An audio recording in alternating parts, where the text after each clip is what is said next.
Прадстаўнікі кіраўніцтва Баранавіцкага района, ваенкамата, сельвыканкамаў, сацыяльных службаў, БРСМ і Фонду міра напярэдадні свята наведваюць ветэранаў Вялікай Айчыннай дома. На тэрыторыі района сёння іх пражывае 8 і 31 чалавек, які пацярпеў ад наступстваў вайны. Наш райисполком внимательно следит за жизнью, бытом данной категории людей.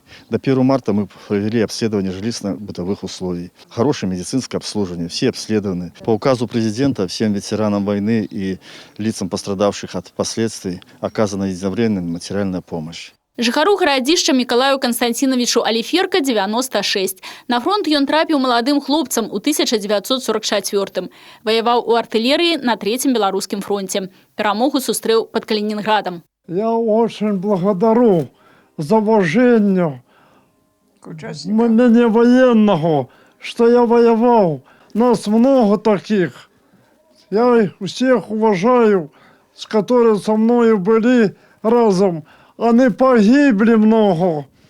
В орудии 6 человек растет. Оставалось иногда 2.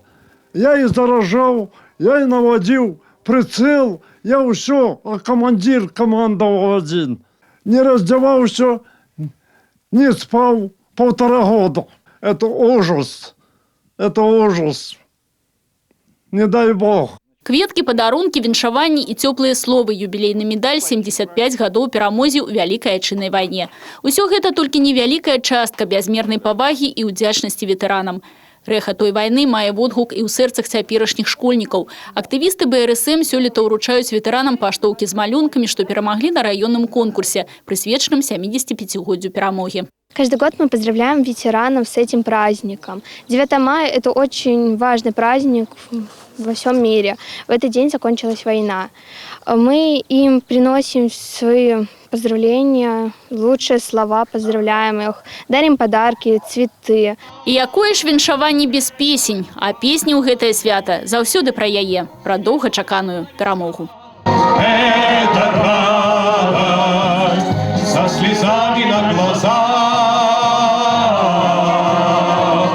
День Победы, День Победы.